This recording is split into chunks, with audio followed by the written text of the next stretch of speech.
എന്റെ കർത്താവായ യേശു ക്രിസ്തുവിൽ വിശ്വസിക്കാനുള്ള ഒരു ആത്മീയ കരുത്തിലേക്ക് മക്കളെ നമ്മൾ പ്രവേശിക്കണം.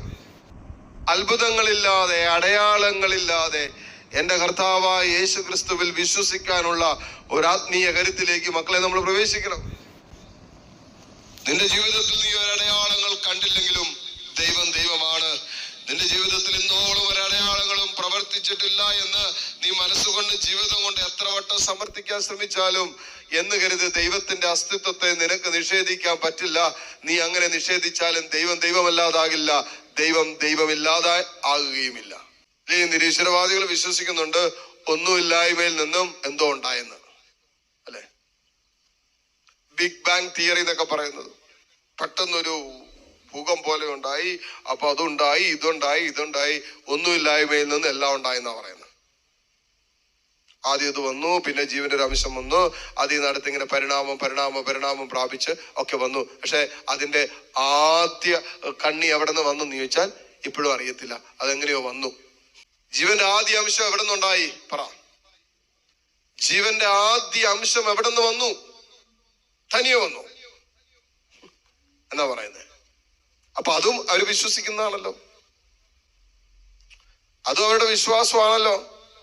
നമ്മൾ ദൈവം സൃഷ്ടിച്ചു എന്ന് പറയുന്നത് ലോകത്തെ മുഴുവനും പരിപാലിച്ചു കൊണ്ടിരിക്കുന്ന, നിയന്ത്രിച്ചു കൊണ്ടിരിക്കുന്ന ഒരു അദൃശ്യ ശക്തിയുണ്ട് എന്ന് നമ്മൾ വിശ്വസിക്കുമ്പോ ഈ ലോകത്ത് കാണുന്നതെല്ലാം തനിയെ ഉണ്ടായതാണെന്ന് വിശ്വസിക്കുന്നവരാണ് നിരീശ്വരവാദികൾ. ഏതാണ് അല്പം കൂടി ബലമുള്ളത്? എല്ലാം തനിയെ. നിങ്ങൾ എവിടെയെങ്കിലും എന്തെങ്കിലുമൊക്കെ തനിയെ ഉണ്ടാകുന്ന കണ്ടിട്ടുണ്ടോ? അല്ല, അറിയാൻ പാടില്ല. തനിയെ ഉണ്ടാകുന്നത് ഇത്രയും നാളെ ജീവിക്കാൻ തുടങ്ങിയിട്ട് നിങ്ങളുടെ ജീവിതത്തിൽ എന്തെങ്കിലുമൊക്കെ തനിയെ വരുന്ന കണ്ടിട്ടുണ്ടോ? തനിയെ പുല്ല് തനിയെ മുളയ്ക്കുന്ന കണ്ടിട്ടുണ്ടോ? പുല്ലിന് അതിനുള്ളില്, ആ മണ്ണിനുള്ളിൽ എവിടെയൊക്കെ ഇതിന്റെ വിത്തുകൾ പണ്ട് വീണ് കിടന്നുകൊണ്ട് അത് മുളച്ചു. തനിയെ മുളച്ചു എന്ന് പറയുമ്പോഴും അല്ലെ, അവിടെ ഒരു ജീവന്റെ അംശം അതിനു മുമ്പ് ആ മണ്ണിനുള്ളിലുണ്ട്. അതെവിടെ നിന്ന് വന്നു? തനിയെ വന്നു. എവിടെ നിന്ന് തനിയെ വന്നു?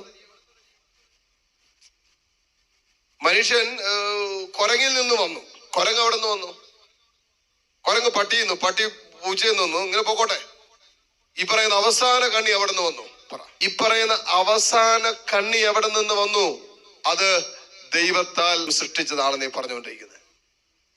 എന്നും ദൈവത്തിനെതിരെ വെല്ലുവിളിക്കുന്ന ഒരു ജനസമൂഹത്തെ നമ്മൾ കാണുന്നുണ്ട്. അത് അന്നും ഉണ്ട്, ഇന്നും ഉണ്ട്, എന്നും ഉണ്ടാവും, എക്കാലം ഉണ്ടാവും. ദൈവിക സ്വഭാവത്തെ, ദൈവത്തെ വെല്ലുവിളിക്കുന്ന ചില കൂട്ടര് വീട്ടിലില്ലേ? അല്ല, ജീവിത പങ്കാളിയെ നോക്കിയേ. പ്രാർത്ഥിച്ചിട്ട് എന്നാ കിട്ടിയടി?